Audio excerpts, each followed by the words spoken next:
CTET 2026 की जो date है वो है 6 सितंबर 2026। और बात करें अगर इसकी सिलेबस की, तो इसका सिलेबस 5 पार्ट में है। तो जो सबसे पहला पार्ट है वो है चाइल्ड डेवलपमेंट एंड पेडागोजी, जो कि कंपलसरी रहेगा। वो है 30 MCQ और 1 मार्क्स हर MCQ का रहेगा, टोटल 30 मार्क्स का रहेगा।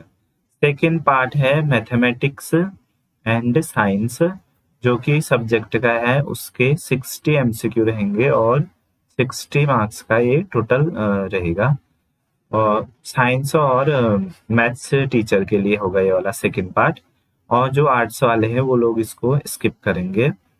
थर्ड पार्ट है social studies and social science, ये भी सब्जेक्टिव है, इसको साइंस वाले स्किप करेंगे और आर्ट्स वाले करेंगे। 60 MCQ रहेगा और 1 क्वेश्चन में 1 मार्क्स होगा, तो टोटल 60 मार्क्स का ये वाला थर्ड पार्ट रहेगा।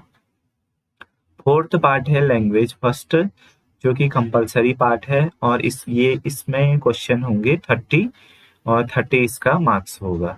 और जो फिफ्थ पार्ट है वो लैंग्वेज सेकेंड होगा, जो भी कंपलसरी होगा, 30 MCQ होंगे और 30 यहाँ पर मार्क्स होगा। लैंग्वेज 1 और 2 ये आपके जो आप लोगों ने चूज कर रखा होगा उसी के हिसाब से होगा। किसी का इंग्लिश हिंदी में से जो भी होगा, या हिंदी उर्दू जो भी सब्जेक्ट आपने वहाँ चूज किया होगा उसी में से होगा। तो टोटल इसका ग्रैंड हो जाता है 150 MCQ और टोटल मार्क्स हो जाता है 150 मार्क्स। तो यहाँ पर मेन टारगेट होता है लैंग्वेज वाले ही, जो ये 2 पार्ट है, 30-30 करके यहाँ से आप 60 मार्क्स ले आते हो। तो जो ये पेडागोजी और चाइल्ड CDP और अपना जो सब्जेक्ट है, इसमें से आपको अगर मान लिया जाए आपका सही सारे क्वेश्चन सही होते हैं लैंग्वेज के, 60 मार्क्स ले आते हो यहाँ से, तो यहाँ से सिर्फ आपको 30 मार्क्स ले आना है। तो ये रहता है इसका सिलेबस। तो आज की जो हमारी वीडियो रहेगी उसमें हम यहाँ पर सॉल्व करेंगे first part, child development and pedagogy, बाल विकास एवं शिक्षा शास्त्र से जो रिलेटेड होता है वो हमारे फर्स्ट पार्ट होता है, और ये कंपलसरी होता है सभी के लिए, साइंस और आर्ट्स वालों के लिए। ये 30 क्वेश्चन आते हैं और 30 मार्क्स मीन्स 1 क्वेश्चन पर क्वेश्चन के हिसाब से होता है। तो इसको देखेंगे। तो पहला जो है क्वेश्चन इसमें दिया गया है, एक समावेशी कक्षा में अनुकूलन किसमें किया जाना चाहिए। तो जो अडेप्टेशन है वो किस चीज में होना चाहिए, अनुकूलता लाने के लिए हमें किस किस चीजों में अनुकूलता लाना चाहिए। तो पहला है अधिगम के लक्ष्य में, तो ये राइट है। शिक्षण अधिगम की रणनीतियों में भी अनुकूलता लाना चाहिए। अनुकूलता मतलब उनको बच्चों के अनुकूल बनाना है, अडेप्ट कर सके बच्चे, ऐसी आपको यहाँ पर रणनीतियां बनाना है। सी है सहायता के प्रावधान में, तो सहायता के प्रावधान में भी अडेप्शन करना है और मूल्यांकन में भी। तो ये इसके जो चारों ऑप्शन है A और B, C और D, इसके राइट हो जाएगा। तो ऑप्शन नंबर 3 इसका राइट हो जाएगा ऑप्शन।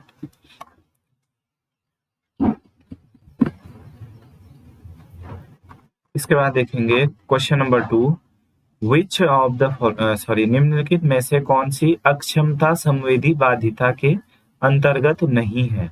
मतलब जो हमारी अक्षमता है उसकी बाधिता मतलब जो चीज हम नहीं कर सकते हैं। ठीक है, बाधा मतलब क्या होता है, कोई चीज हम नहीं कर सकते उसी को बोलते हैं। तो और यहाँ पर दिया है संवेदी, संवेदन होता है सुनना, ठीक है, सुनना देखना, और सुनना हो गया, देखना हो गया, और जैसे हम किसी को महसूस करना टच करके, तो उन चीजों से रिलेटेड नहीं है। तो लिखना जो होता है लेखन जो वैकल्य है वो डायरेक्टली हमारी संवेदी चीजों से रिलेटेड नहीं है, तो यही वाला ऑप्शन राइट हो जाएगा। देखिए, सुनना, श्रवण में कठिनाई, कठिनाई मतलब सुनने में बाधा, दृष्टि की आंशिक हानि मतलब देखने में बाधा, और रंग दृष्टिहीनता, तो ये देखने में ही बाधा है। ठीक है, तो ये सारे हमारे उसके अंदर है कि संवेदी बाधिता है इन तीनों ऑप्शनों में। पर जो फर्स्ट ऑप्शन है इसमें किसी प्रकार की संवेदी बाधा नहीं है। इसके बाद देखेंगे क्वेश्चन नंबर 3, जीन पियाजे के अनुसार संज्ञानात्मक विकास क्या है। ठीक है, तो पहला है भाषा क्षमताओं के विकास पर निर्भर करता है संज्ञान। ठीक है, अगर किसी की लैंग्वेज अच्छी है तो वो उसको भाषा इजीली समझ आ सकती है, जीन पियाजे के अनुसार ये है। तो ये तो नहीं है। सांस्कृतिक उपकरणों का उपयोग करने को योग्यता प्राप्त करने की प्रक्रिया है, ये भी नहीं है। किसी के स्कीमा को बदलकर पर्यावरण के अनुकूलन की प्रक्रिया होती है। तो जीन पियाजे के अनुसार संज्ञानात्मक विकास क्या होता है, किसी के स्कीमा मतलब उसकी नॉलेज या बुद्धि को बोल सकते हैं, को बदल कर पर्यावरण के अनुकूल जो बनाने की प्रक्रिया होती है उसको हम संज्ञानात्मक विकास बोला है जीन पियाजे। ठीक है, तो ऑप्शन नंबर 3 इसका राइट होगा। इसके बाद बढ़ेंगे क्वेश्चन नंबर 4 में।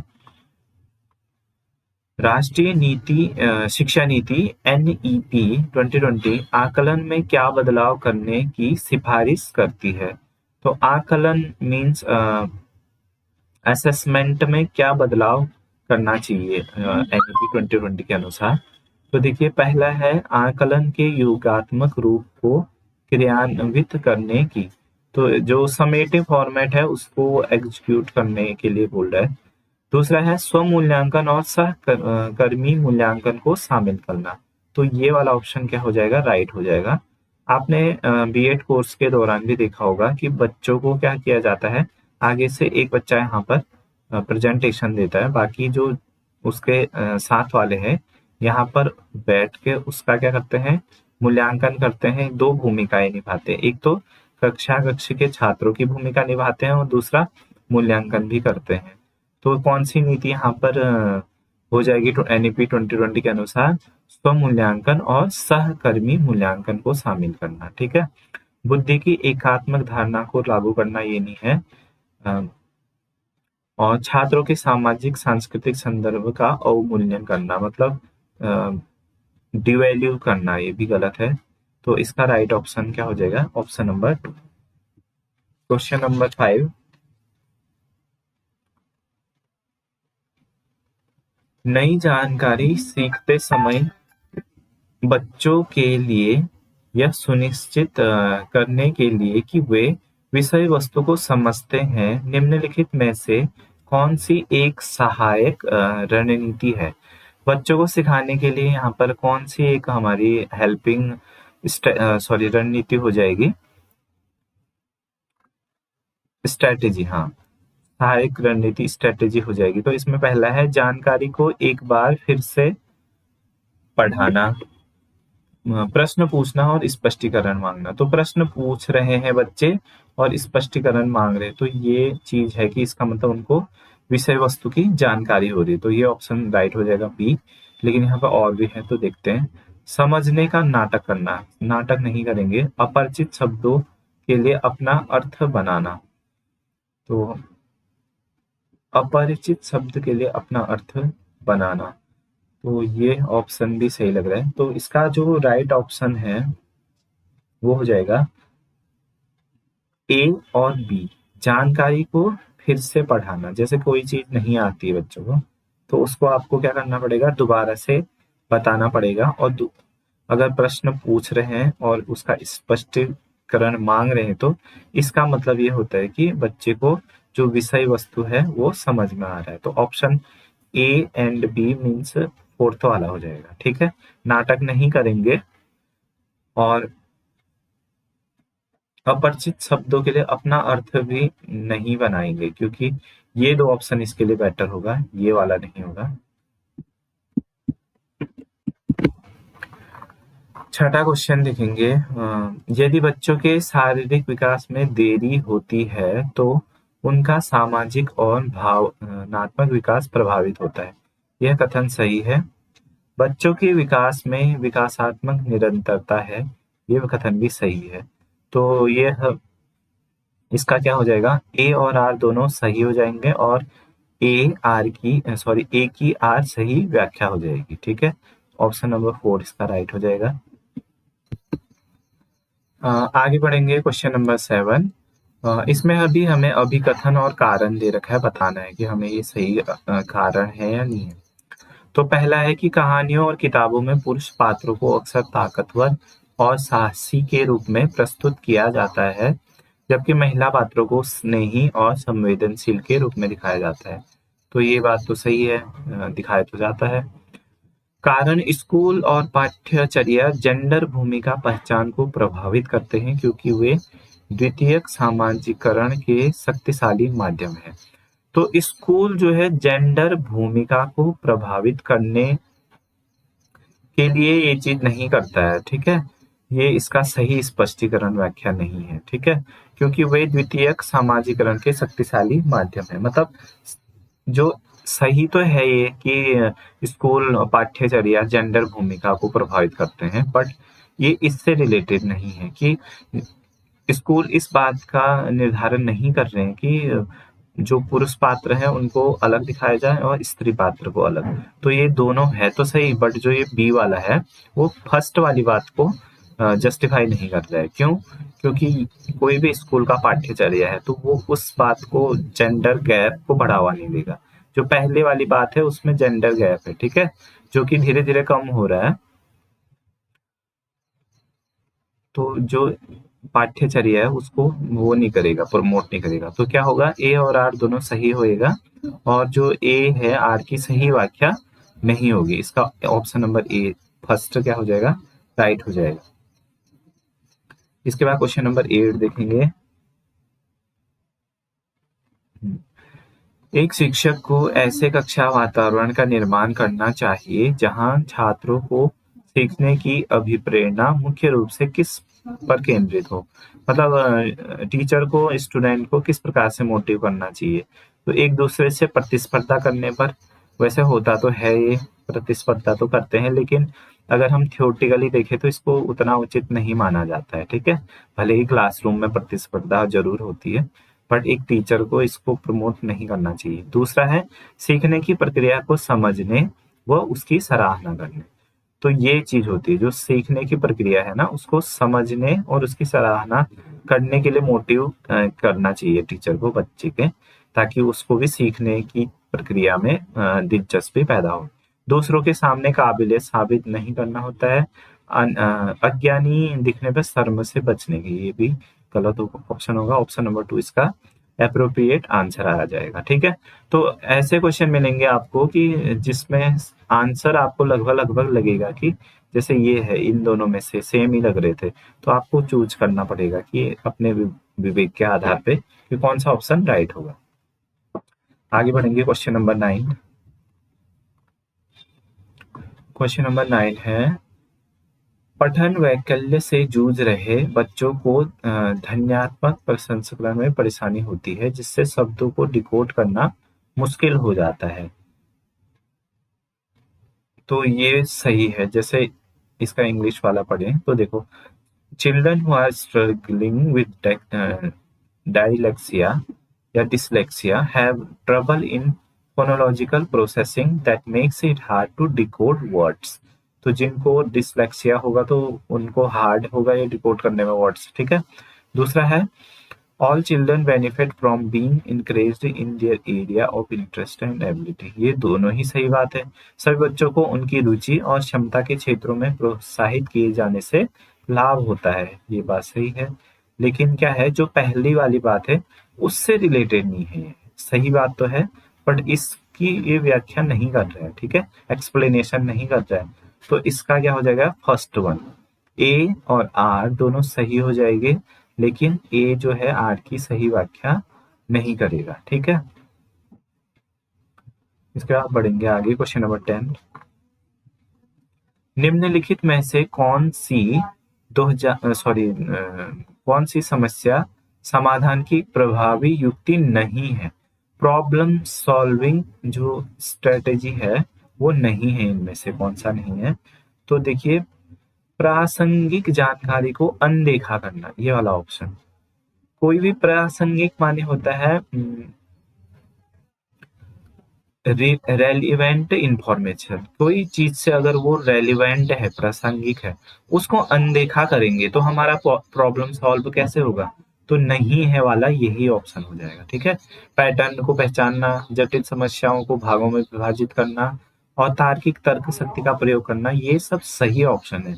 हमें नॉट वाला ऑप्शन चाहिए था, तो ऑप्शन नंबर 2 इसका राइट हो जाएगा। ठीक है, आगे बढ़ेंगे क्वेश्चन नंबर 11 में। तो इसमें दिया है मतभेदों के बारे में बात करते समय उन अभिव्यक्ति का उपयोग करना चाहिए जो व्यक्ति को आगे रखती हैं बजाय इसके कि अंतर को। जैसे कि विकलांग छात्र के बजाय छात्र जो विकलांग है। ठीक है, मतभेद के समय हमें थोड़ा सा क्या करना चाहिए, व्यक्ति को के बीच में जो अंतर रखती है ऐसी अभिव्यक्ति से बचना चाहिए कह रहा है। ठीक है, तो ये बात सही है। विभिन्न आवश्यकताओं वाले शिक्षार्थियों के बारे में बात करते समय हम जिस भाषा का उपयोग करते हैं वह परिक्षेप्य और दृष्टिकोण को दर्शाती है। दृष्टिकोण मतलब हमारी एटीट्यूड को, कि हम कैसा सोचते हैं। अगर हम गलत शब्द का यूज कर रहे हैं तो मतलब हमारी मानसिकता क्या है, हमारा दृष्टिकोण है, वो चीज हम दर्शाती है। ठीक है, तो ये बात भी सही है। ठीक है, तो हमारा दृष्टिकोण अच्छा होगा तभी तो हम अंतर नहीं करेंगे।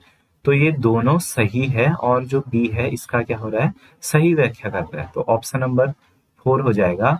ए और आर दोनों सही है।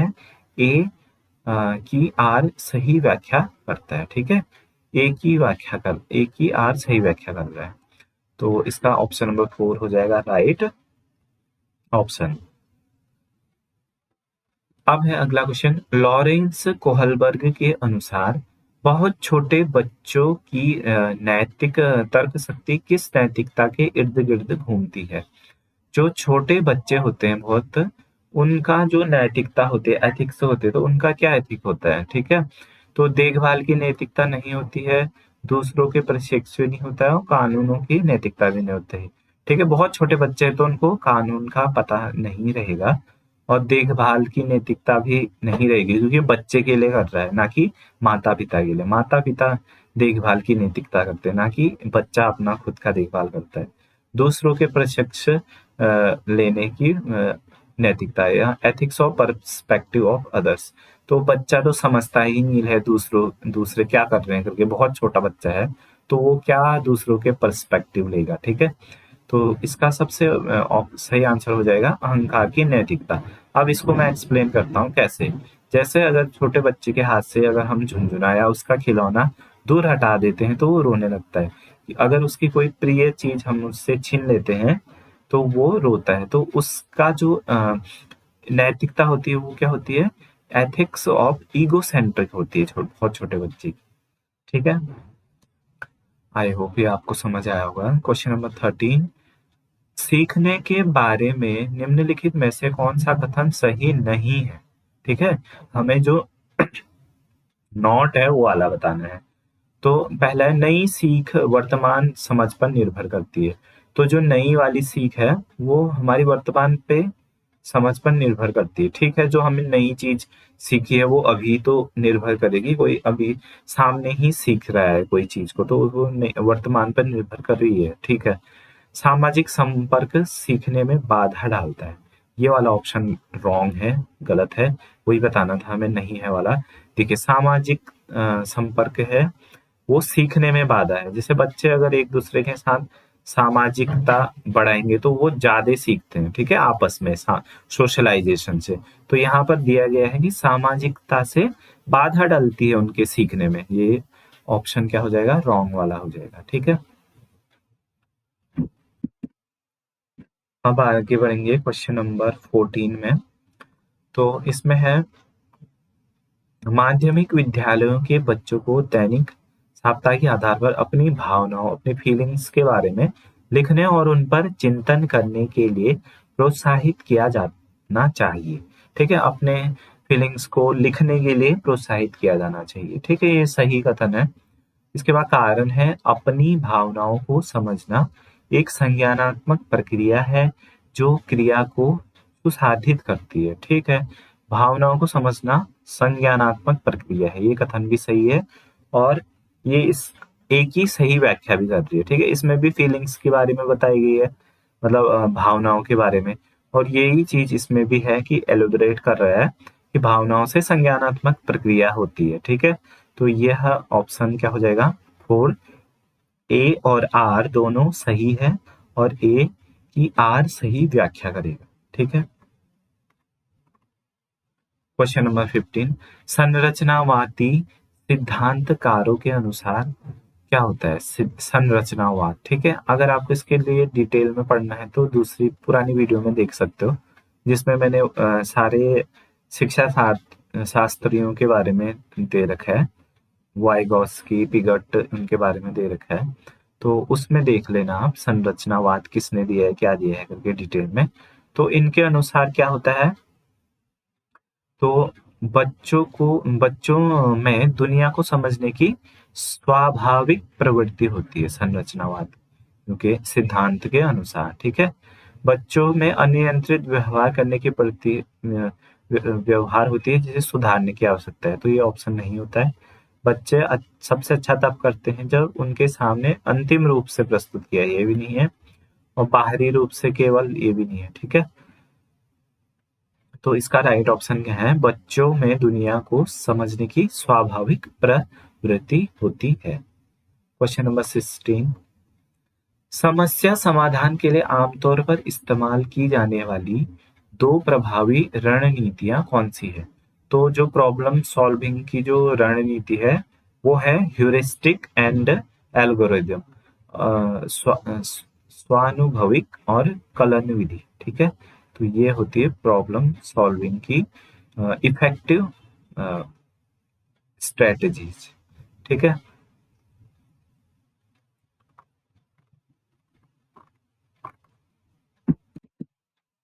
आगे बढ़ेंगे। क्वेश्चन नंबर 17, विविधता और समावेशन द्वारा शिक्षण और अधिगम में सुधार होता है क्या। डाइवर्सिटी और जो समावेशन करते हैं हम, समावेशी शिक्षा करते हैं, शिक्षण करते हैं, उससे अधिगम में सुधार होता है। बिल्कुल सही बात।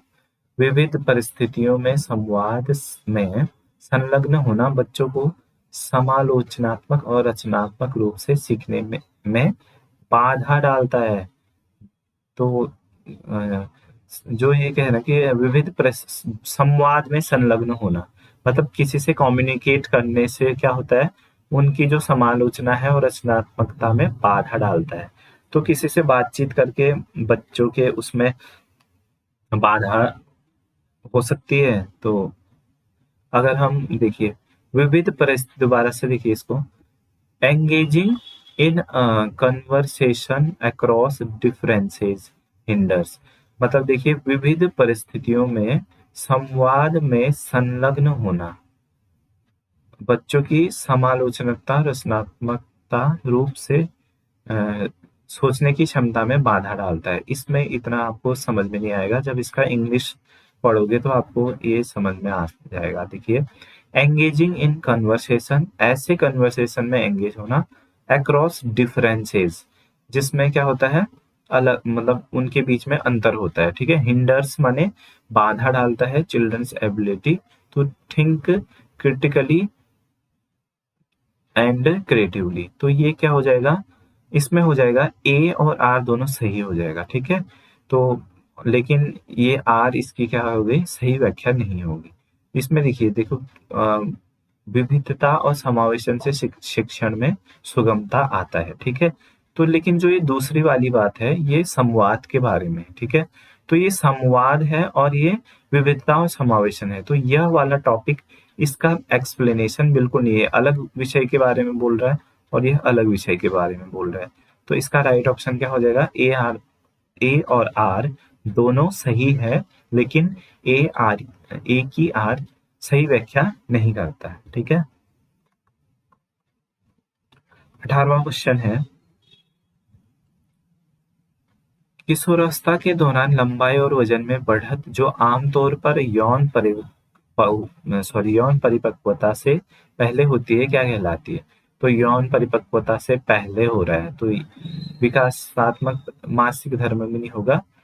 तो इसको हम क्या बोलेंगे, किशोरावस्था के दौरान लंबाई और वजन में जो बढ़त जो आमतौर पर होती है क्या कहलाती है? तो हम इसको बोलेंगे वृद्धि में तेजी, ग्रोथ स्प्रट बोलेंगे, ठीक है।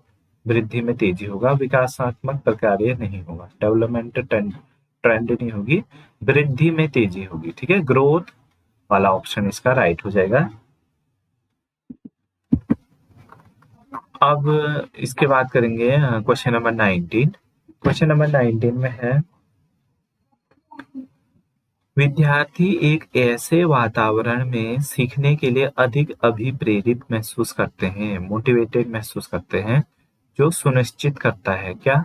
अपनापन, डर, अस्वीकृति, रिजेक्शन, सुरक्षा, सेफ्टी। तो ए अपनापन और डी सुरक्षा, ये वाला ऑप्शन, ऑप्शन नंबर 1 इसका राइट हो जाएगा, ठीक है, क्वेश्चन नंबर 19 के लिए। इसके बाद है क्वेश्चन नंबर 20। तो देखिए, एक शिक्षिका एक पाठ की समझ के अलग अलग स्तर पर विद्यार्थियों के एक समूह के लिए एक पाठ योजना तैयार कर रही है, ठीक है। तो लेव वाइगोस्की के सिद्धांत के अनुसार इस पाठ योजना को बनाते समय शिक्षिका को निम्नलिखित में से किस बात का विचार करना चाहिए? तो शिक्षिका को सभी विद्यार्थियों को समान स्तर की चुनौती देना चाहिए, गलत। हर स्टूडेंट की बुद्धि अलग होती है, कोई तीव्र बुद्धि के होते हैं, कोई मंद बुद्धि के, तो उनके बौद्धिक स्तर के आधार पर उनको चुनौती दी जानी चाहिए, ठीक है। तो ये ऑप्शन गलत हो जाएगा। उसके बाद सेकेंड है, शिक्षिका को प्रत्येक विद्यार्थी की समझ के वर्तमान स्तर को ध्यान में रखते हुए उन्हें अलग स्तर तक पहुंचने में मदद करने के लिए उचित सहायता प्रदान करनी चाहिए। तो ये वाला ऑप्शन क्या हो जाएगा? राइट हो जाएगा, ठीक है। और ये वाला रॉन्ग क्यों हुआ? क्योंकि इसमें है शिक्षिका को केवल उन विद्यार्थियों पर ध्यान देना चाहिए जो उन्नत है, मतलब पहले से ही तीव्र बुद्धि के, ठीक है। ऐसा नहीं होना चाहिए, सभी को साथ लेके चलना होता है टीचर को। शिक्षिका को प्रत्येक विद्यार्थी से निर्दिष्ट समस्या पर व्यक्तिगत रूप से कहना चाहिए। तो इसका जो मोस्ट एप्रोप्रिएट आंसर है वो कौन सा हो जाएगा? Option number 2। क्वेश्चन नंबर 21, कक्षा में शिक्षार्थियों की विविध आवश्यकताओं को पूरा करने के लिए निम्नलिखित में से कौन सी प्रभावी शिक्षण नीतियां हैं? तो इसमें है, देखो, उन विद्यार्थियों की आवश्यकताओं को पूरा करने के लिए कौन सी प्रभावी शिक्षण टीचिंग स्ट्रेटेजीज है, ठीक है। तो देखिए, विभेदीकृत निर्देश, डिफरेंशिएटेड इंस्ट्रक्शन, मानकीकृत पाठ्यचर्या, व्यक्तिगत शिक्षा योजना। तो देखिए, मानकीकृत पाठ्य योजना, तो इसमें हो जाएगा ऑप्शन इसका बी एंड सी। तो इस वाले क्वेश्चन में हल्का सा डाउट है, आप इसको खुद देख लीजिएगा, क्योंकि इसका राइट ऑप्शन दिया गया है बी एंड सी, मानकीकृत पाठ्यचर्या और व्यक्तिगत शिक्षा योजना, ठीक है। तो व्यक्तिगत शिक्षा योजना का है इंडिविजुअलाइज्ड एजुकेशन प्लान, मतलब इसको हम डायग्नोस्टिक उसके अंदर रख सकते हैं कि किसी भी बच्चे को अगर व्यक्तिगत शिक्षा योजना बनाने की आवश्यकता है तो वो भी बनाना चाहिए, ठीक है। तो सी ऑप्शन भी राइट होगा। मानकीकृत पाठ्यचर्या, स्टैंडर्डाइज करिकुलम, और विभेदीकृत निर्देश मतलब डिफरेंशिएट इंस्ट्रक्शन, मतलब हर बच्चे की आवश्यकता के लिए अलग अलग इंस्ट्रक्शन। तो इसका राइट ऑप्शन 3 भी हो सकता है, ठीक है, लेकिन इसका राइट ऑप्शन दिया गया है फर्स्ट, तो ये थोड़ा सा वो है, क्वेश्चन डाउटफुल है, तो आप इसको एक बार देख लीजिएगा, ठीक है। अगला क्वेश्चन है 22, पढ़ने में प्रवाह की कमी, शब्दों का प्रत्यावर्तन, अनमनस्कता की प्रवृत्ति जैसे विशिष्ट लक्षण किसकी पहचान के लक्षण है? तो देखिए, lack of reading fluency, reversion और रिवर्सन ऑफ वर्ड, मतलब उल्टा पढ़ना, जैसे कोई ऐसे नहीं पढ़ता है जिसका मतलब जैसे राम लिखा है, कोई ऐसे उल्टा पढ़ता है, बहुत से छोटे बच्चे स्पेशली, तो उसको बोलते हैं रिवर्जन ऑफ वर्ड, ठीक है। या तो जैसे एफ ऐसे लिखना होता है तो बहुत बच्चे ऐसे लिख देते हैं एफ, ठीक है। आपने नोट बी ऐसे लिखना है तो इसको पलट के ऐसे कर देते हैं, ठीक है। और पढ़ने में जो लैकिंग ऑफ रीडिंग फ्लुएंसी होती है उसको बोलते हैं पठन वैकल्यता या डायलैक्सिया बोलते हैं, ठीक है, पठन वैकल्यता, ऑप्शन नंबर 4। उसके बाद है 23, शिक्षकों को विद्यार्थियों के बीच सहयोग, समूह कार्य और अंतःक्रिया करने से बचना चाहिए। नहीं, उसको शिक्षार्थियों के बीच समूह कार्य और अंतःक्रिया करना चाहिए, ठीक है, ये ऑप्शन गलत है। बी है सीखना एक निष्क्रिय प्रक्रिया है, ऐसा है थोड़ा है, सक्रिय प्रक्रिया है सीखना, ठीक है। रटन से और नकल से हो सकता है, कह रहे तो रटन और नकल से नहीं होता है, ठीक है। तो ऑप्शन ए, सॉरी, अभिकथन और कारण दोनों ही क्या है, गलत है। तो ऑप्शन नंबर 3 इसका राइट हो जाएगा। इसके बाद हम जाएंगे क्वेश्चन नंबर 24 में, ठीक है।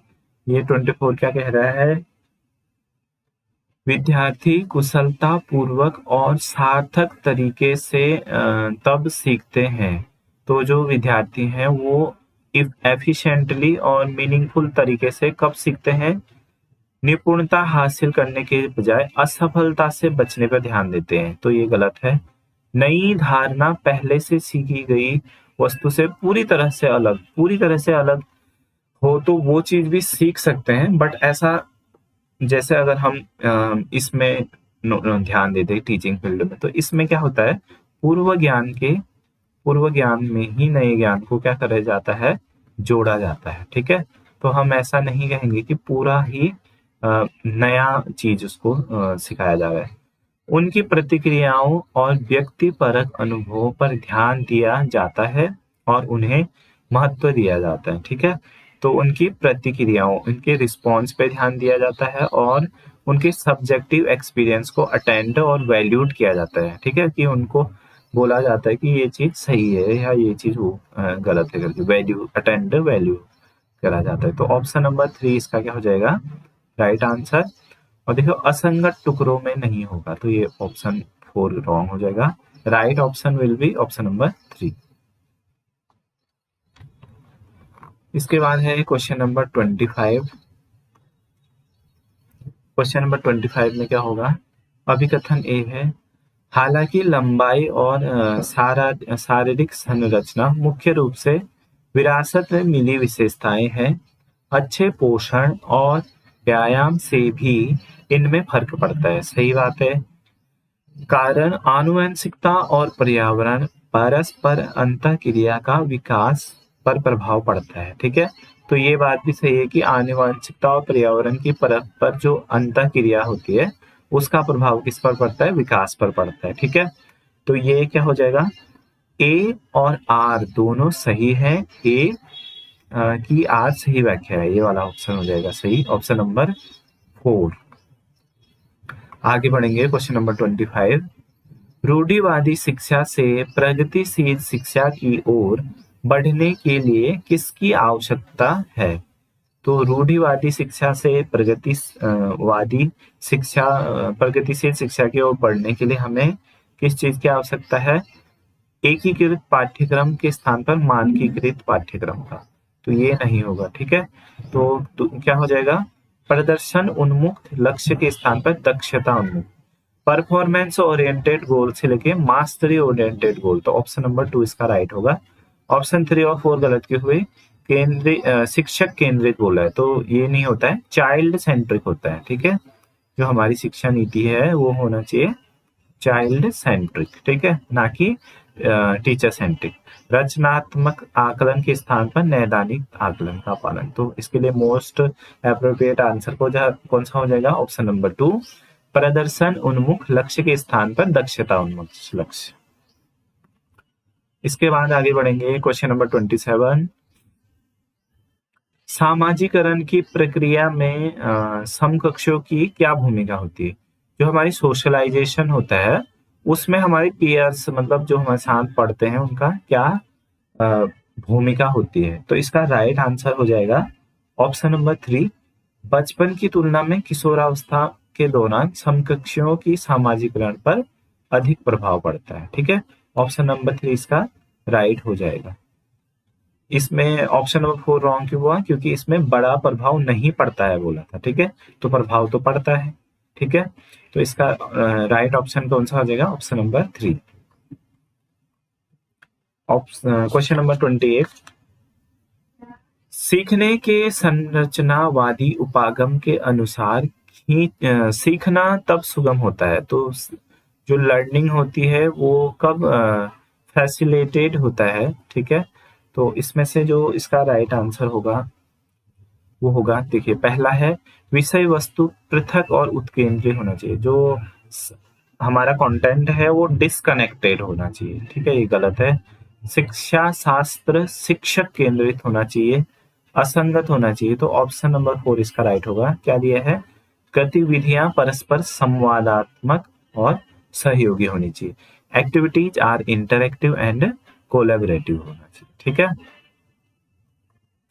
इसके बाद करेंगे क्वेश्चन नंबर 29। इसमें दिया है लेव वाइगोस्की के विचारों का पालन करते हुए एक शिक्षक ने उन छात्रों को सुझाव और संकेत देने का फैसला किया जो किसी समस्या पर अटके हुए थे और उन्हें उस समस्या को फिर से हल करने का प्रयास करने का मौका दिया। ऐसा करके शिक्षक डॉट डॉट की अवधारणा का अभ्यास कर रहा है। तो कहीं अटके हुए हैं और उनको सहायता देके आगे बढ़ने का प्रयास करना बोलता है। तो इसको बोलते हैं आलंबन। आलंबन मतलब उसको ऊपर की ओर बढ़ाना, अगर इसका शाब्दिक अर्थ देखें तो। लेकिन अगर टीचिंग में देखें तो उनको उस समस्या से आगे बढ़ाने के लिए मदद करना या दिशा देना, उसको बोलते हैं आलंबन या स्कैफोल्डिंग, ठीक है। ये चीजें मैंने अपने वीडियो में बता रखी हैं। आप अगर नहीं पता है तो वहां से भी देख सकते हो।